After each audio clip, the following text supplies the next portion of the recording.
ټرمپ غني او عبدالله ته خبرداری ورکړې ده دا چې څه ورته ویلي راځي ټول مطالب ټول حقیقت په همدې ویډیو کې راسره تر پای وګورئ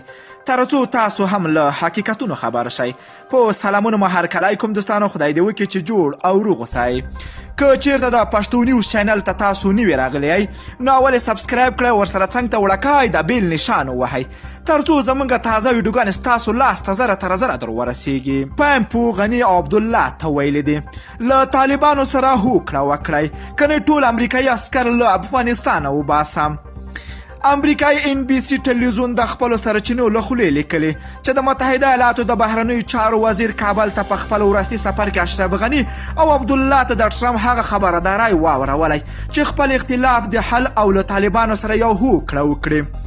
کنه ټرمپ به د $1 میلیارډ مرستې بندولو ترڅنګ له افغانستانه ټول امریکایي عسکر وباسي د NBC نیوز ټلویزیون دا خبره د یو مخکینی او دوه برحاله چارواکو او یو بهرني ډیپلومات له خولې نقل کړې ده چارواکو ویلي چې د کابل کې د واک پر سر د اشرف غني او عبدالله اختلافات غوسه کړي ځکه دوه ونې وړاندې پایمپو له همدې ګواښ سره کابل ته رالیږلی و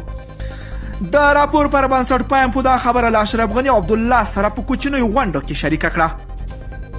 د ټلویزیون د دې چارواکو له قول لیکلي مخکې ترجیح چې مایک پایمپو د مارچ په 23 کابل ته سفر وکړي ټرمپ خپله له هغه سره په یو غونډه کې د افغانستان مشرانو ته د دې صوتو پیغام له اورول کېدو سره هوکړه وکړه د چارواکو په خبره پایمپو عبدالله ته ویلي دي چې باید له غني ملاتړ وکړي په کوم خره چې ناسې له هغه خر نه کوسه کنې یو ورځ به وغورځي مخکیني لوړپوړي امریکایي چارواکو وایي پایمپو ویلي چې د ولسمشر ټرمپ له کابله د یو ټیم د یوې مبارزې راوتلو توقع لري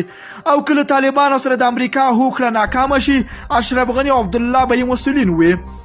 د چارواکو په ان واشنګټن او متحدین ویره لري چې د بین الافغاني مذاکراتو نه ترسره کېدل به د امریکا هوکړه ناکامه کړي طالبانو په کابل کې له داخلي اختلافاتو ګټه واخلي او په مذاکراتو او جګړې به ډګر ته په خپل لاس کوي کړي یو چارواکي ویلي سپینه ماڼۍ هیلهمنده ده چې د پایمپو په خوله د ولسمشر ټرمپ ویل شوی پیغام به اغېزمن وي خو ځینې چارواکي بیا ویلي چې اشرف غني او عبدالله لا هم د ټرمپ خبرو ته اعتنا نه ده کړې او اختلافات یې پر ځای پاتې دي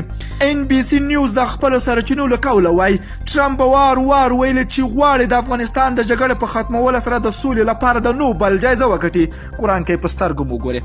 دوستانو ستاسو د امریکا دې خبرداری ته څه نظر لرئ راځئ خواږه نظرونه په کمنټ کې را سره ولیکئ که ویډیو مو خوښه شوې نو حتما لایک او شیر کړئ که غواړئ له تازه او دقیقو معلوماتو خبر شئ د پشتو نیوز چینل حتما در سره سبسکرایب کړئ نور مو په پاک رب سپارم الله مو مل شه ښه وخت درته غواړم